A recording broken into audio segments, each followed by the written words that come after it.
That Fresh Morning. That Fresh Morning. Avec Gina ce matin dans le petit clin d'œil civique, on parle de l'eau, Gina. Oui, on parle de l'eau ce matin parce que comme vous avez dû l'entendre dans les grands titres et que vous avez certainement dû le voir aussi sur la page Facebook de l'agence gabonaise de sécurité alimentaire, la Gaza. Il y a pas très longtemps, la Gaza a fait donc une descente dans certains points de fabrication en fait d'eau, ce qu'on appelle l'eau en sachet, et les découvertes que la Gaza a faites dans ces centres en fait de fabrication d'eau vous donnent froid dans le dos, et donc on a envie de repartir à cette période. Vous vous souvenez, il n'y a pas très longtemps qu'on abordait la question de l'eau en sachet au Gabon. Ça avait fait un véritable tollé ici et on exigeait en fait plus de contrôle, on exigeait plus de sévérité, on exigeait plus de points en fait, plus de sévérité dans le traitement même des dossiers des personnes qui fabriquaient ou qui mettaient à disposition de l'eau en sachet en fait pour les usagers gabonais. Il y avait eu une déclaration du gouvernement. On parle notamment d'un décret, le décret numéro 0578 bar PR bar MAEAMOPG du 26 novembre 2015 qui fixait les conditions sanitaires et d'hygiène applicables aux établissements du secteur alimentaire, et la Gaza donc est garante en fait de veiller à ces dispositions-là. Tu te souviens que toujours dans cette lancée visant à assainir au maximum l'univers de la vente d'eau en sachet, il y a une époque où on avait totalement interdit la vente d'eau en sachet, et après on avait autorisé certaines marques à vendre, et là on a vu l'apparition de plusieurs autres marques et de plein de choses. Et justement dans cette tu peux ouvrir la page de la Gaza, justement dans cette lancée, le temps a passé et les Gabonais continuaient à consommer de l'eau en sachet qui, faut le rappeler, le prix varie entre 25 francs 50 pour certaines portions, si on peut les appeler comme ça, et je pense que très rarement ça peut coûter 100 francs, mais ça continuait véritablement à être vendu. La vente de l'eau en sachet en fait présente plusieurs risques, non seulement à la base, donc rien qu'au niveau de la fabrication déjà ou le conditionnement de cette eau, mais aussi dans le cas de la conservation de l'eau en question, et pour finir dans le cas aussi de la consommation de l'eau, parce que à l'opposé d'une bouteille d'eau par exemple que vous achèterez, lorsque vous achetez une dosette d'eau dans les commerces, qu'est-ce qui se passe? Vous la portez directement à votre bouche. Voilà, oui, vous la portez directement à votre bouche et puis vous la consommez. Sauf que si on repart au centre même de fabrication de l'eau tel que on était en train d'en parler tout à l'heure, vous allez vous rendre compte que parfois on ne maîtrise pas du tout certaines normes qui sont liées à la qualité du milieu où sont fabriquées les dosettes d'eau en question. Vous allez vous retrouver dans un milieu caractérisé par une insalubrité notoire dans certains établissements, avec des moisissures et des espaces où véritablement la gestion ou la conservation ou même le conditionnement de cette eau, lorsque vous la voyez, vous ne pouvez pas du tout accepter qu'elle soit consommée par des personnes. Deuxièmement, vous allez aussi avoir un problème avec l'hygiène du personnel. On est quand même en train de parler d'une denrée qui ne nécessite pas d'être nettoyée avant la consommation. Vous avez déjà vu quelqu'un qui nettoie de l'eau avant de la boire? Non. On utilise l'eau. On utilise l'eau, mais une fois que l'eau sort de ton robinet, tu as déjà nettoyé ça? Non. On utilise l'eau pour nettoyer les autres produits, c'est-à-dire que l'eau que l'on consomme, que l'on utilise, doit nous garantir une certaine propreté, une certaine qualité, de sorte qu'on puisse directement la consommer. Il y a des aliments, tu vas acheter une mangue aujourd'hui, tu vas la laver avant de la consommer. Mais de l'eau, par exemple, si la personne qui prépare les sachets d'eau n'a pas sa tête couverte, si elle n'a pas un toucan pour protéger en fait son nez et sa bouche de pustules, tu vois, lorsque je suis en train de postillon, lorsque je suis en train de parler, il y a des petites gouttes de salive qui sortent, tout le monde a ça. C'est les êtres humains en général. C'est comme ça que les maladies, comme parlait Jean-Paul ce matin, notamment avec le coronavirus, c'est comme ça que certaines maladies qui sont liées aux poumons et ainsi de suite, aux voies respiratoires se transmettent. Donc imagine un centre où des personnes fabriquent de l'eau, où leur nez et leur bouche ne sont pas protégés, mais elles fabriquent de l'eau en longueur de journée. Imagine le danger que cela représente. Après, tu as la question du mauvais conditionnement de ces sachets en question. Je te parlais de sachets que l'on porte directement à la bouche. Sur ces sachets, tu as des inscriptions. Il y a de l'encre qui est utilisée pour ces inscriptions, mais surtout, il y a la question de l'origine, en fait, ou de comment, où sont conditionnés ces sachets avant de recueillir de l'eau. Pour avoir visité des usines au Gabon où on fabrique des denrées alimentaires de manière industrielle, je pense notamment à Sucaf, tu comprends que on est à des années-lumière en fait des normes de sécurité. Quand tu vas avec ceux qui produisent de l'eau, quand tu vas dans une usine telle que celle de Sucaf, avant même que l'agent qui fabrique le sucre, qui le conditionne, entre dans l'usine, il va passer par plusieurs sas et il va passer par plusieurs panneaux qui vont lui rappeler quelles sont les normes de sécurité et d'hygiène.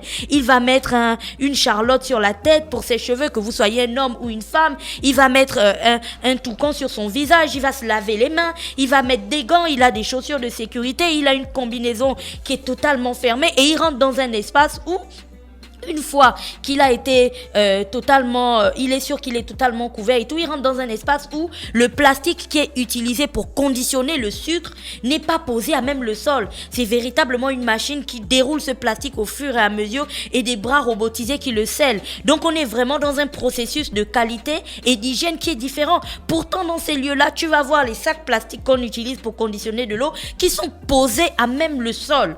Et donc on les prend et puis on les scelle comme ça, parfois avec des petites machines directement à la main, et on les place dans des bassines. Là je vous parle maintenant du circuit de transport. On les place dans des bassines, dans des endroits qui ne respectent là aussi aucune norme d'hygiène, mais du tout, pour ensuite aller être déversés dans les réfrigérateurs de certains commerces qui mélangent cette eau avec des denrées alimentaires crues. Donc tu vas retrouver de l'eau à côté du poulet, de l'eau à côté de je ne sais pas des fruits, de l'eau à côté de plein de choses. Sauf que comme je vous le disais, les fruits, c'est sale. Les fruits, c'est vraiment sale. C'est pour ça qu'on dit qu'avant de manger des fruits et des légumes, il faut les laver. Donc, quand tu prends des fruits, tu les achètes au marché, tu les mets dans le réfrigérateur, tu prends de l'eau, tu mets à côté des fruits, qu'est-ce qui se passe? Il y a contamination. Et quelqu'un vient acheter le sachet d'eau en question. Qu'est-ce qu'il fait? Il le porte directement à sa bouche. Il le déchire et il consomme l'eau qui est à l'intérieur. Et il faut comprendre que l'eau est vraiment à l'origine de plusieurs pathologies. Lorsque l'eau n'est pas de bonne qualité ou ne regroupe pas n'a pas respecté toutes les normes d'hygiène, on ne pourra véritablement pas s'en sortir, parce qu'on peut faire face à une contamination en fait de grande ampleur. Et c'est pour ça que c'est dangereux. Et donc je vais vous faire écouter le reportage de la Gaza sur bien sûr la descente qu'ils ont fait dans certains établissements qui fabriquaient de l'eau, pour que vous puissiez identifier les marques qu'il ne faut absolument plus consommer. C'est le document là? Oui. D'accord, on va écouter ce matin sur les 104.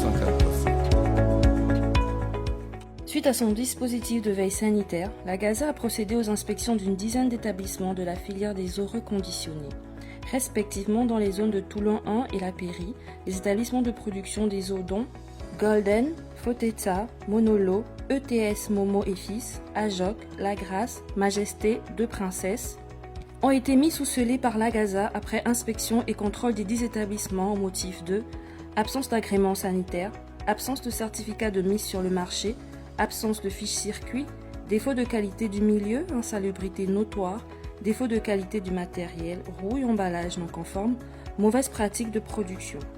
Des facteurs qui mettent en danger la santé des consommateurs, enfants, frères, sœurs. Avis aux opérateurs. Toute rupture de scellé vous expose à des poursuites judiciaires et à la fermeture définitive de vos établissements. Voilà, vous avez écouté le message de la Gaza. Donc, si vous êtes des consommateurs d'eau en sachet, il est temps aujourd'hui d'identifier exactement les marques dont on parlait dans cette vidéo. Je pense que toutes les personnes qui consomment de l'eau en sachet doivent connaître exactement de quelle marque on parle. Donc, on parle de Golden, de Fotetsa, de Monolo, de ETS, Momo et Fils, de Adjok, de La Grâce, de Majesté et de Princesse. Voici les marques qu'il faut dorénavant éviter parce que elles ne respectent pas les normes et elles ont été placées sous scellé. Donc si vous retrouvez ce type de marque sur le marché, ne consommez pas cette eau. Maintenant, il faut qu'on passe à une autre étape, celle de l'éducation de la population. Vous gagnerez tellement plus en sortant de vos maisons avec des bouteilles d'eau ou des gourdes avec de l'eau à l'intérieur, et ce n'est pas quelque chose qu'on dirait qui n'est pas du style ouais, c'est pour les gens qui n'ont pas de pognon ou ce genre de choses. Ce n'est pas vrai. Pour des personnes qui ont voyagé, qui sont allées sous d'autres cieux, vous savez que dans d'autres pays, les gens sortent de chez eux avec leur goutte d'eau. Tu peux être ou leur goutte de café. Tu peux être un directeur, tu peux être, je sais pas, un manœuvre ou peu importe. Mais dans un souci de rester hydraté tout au long de la journée, mais surtout de garantir la qualité de ce qu'on boit, il y a des personnes qui partent de leur maison avec leur contenant, avec de l'eau déjà. Sauf qu'aujourd'hui, on est tellement devenus laxistes que tu te rends compte, il y a des parents qui laissent sortir leurs enfants de la maison pour l'école le matin sans une gourde avec de l'eau à l'intérieur. Pour seule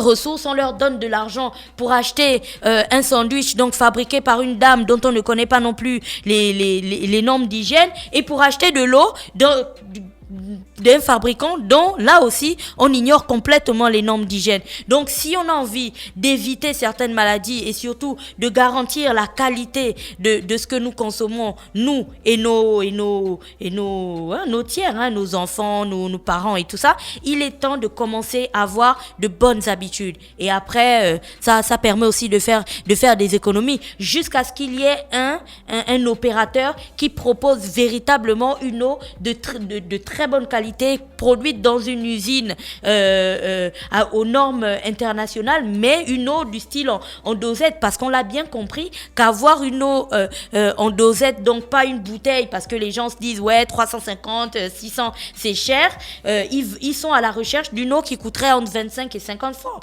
Donc, il faudrait qu'il y ait un opérateur qui vienne. Tant qu'il n'y a pas d'opérateur qui propose ce type de service, méfiez-vous encore de ce que vous retrouverez sur le marché, parce que bien trop souvent, ça ne respecte pas du tout les normes. Donc, merci voilà, Gina qui était avec nous ce aujourd'hui. matin sur les 104.5 Urban FM, la station urbaine qui revenait donc sur l'eau. On se retrouve juste derrière après cette page publicitaire. Stop Fresh Morning.